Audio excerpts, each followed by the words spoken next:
착시 효과도 있는 것 같다는 게 저의 개인적인 진단입니다. 유시민 작가의 오늘 사이다 토론 대박이었습니다. 너무나 속 시원했던 분석 주요 부분 보고 드립니다. 이 비상계엄은 이제 위법한 행위였죠. 그건 곧 법원과 헌법재판소에서 국민들 사이에는 서로 의견이 다른 분들도 있지만 법리적인 결정은 나올 걸로 저는 보고요. 그것이 왜 위헌 위법인지를 제가 여기서 굳이 반복하지는 않겠습니다. 근데 왜 그러면 한 달 전보다 최근에 와서 할만했던 거 아니냐라는 대답이 왜 늘었냐? 저는 두 가지 이유가 있다고 봐요. 첫 번째는 우리 홍 시장님 말씀하시는 것처럼 저렇게 이제 여당 쪽 보수 진영 쪽에서 이야기를 하니까 많은 국민들이 불가피했다, 오죽하면 그랬겠냐라고 생각하게끔 많이 노력을 했어요. 그 이전에 윤 대통령 본인이 또 그렇게 얘기를 했고요.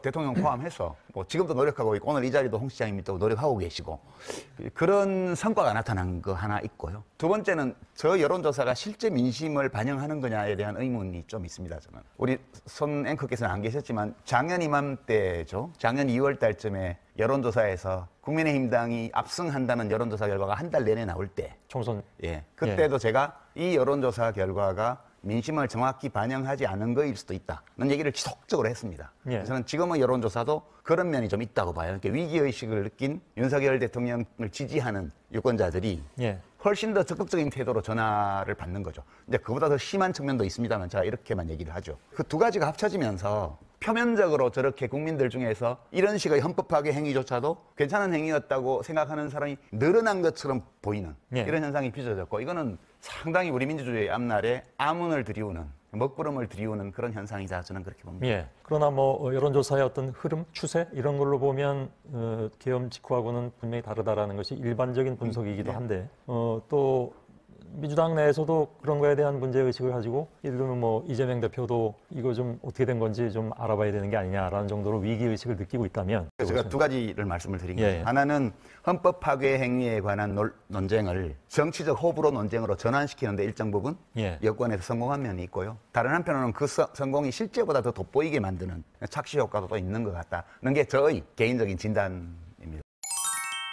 네, 공감합니다. 지금 답답한 부분도 사실 많지만 결국 순리대로 갈 것이라 확신합니다. 김경수는 수박들이 이재명 대표에게 치욕을 당했다고 사과하라고 하지만 글쎄요, 치욕은 우리가 당했고 이재명 대표가 당한 거 아닙니까? 단식으로 쓰러진 이재명 대표를 두고 체포동의안 결의에 찬성하여 지옥문 앞까지 갖다 바친 거 우리가 잊었을까요? 그게 바로 치욕입니다. 적어도 같은 당이라면, 동지라면 그래서는 안 되죠.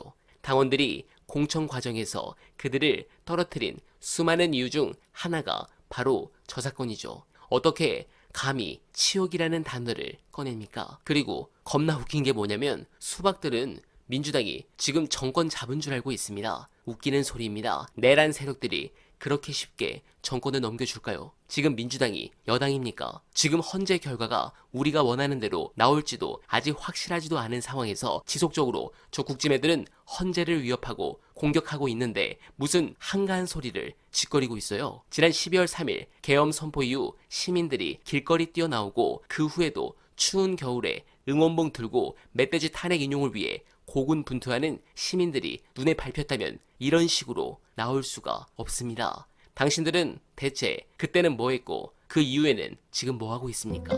다시는 정치할 생각 하지 않기를 바라며 어나바는 늘 최선을 다하겠습니다. 여러분 고맙습니다.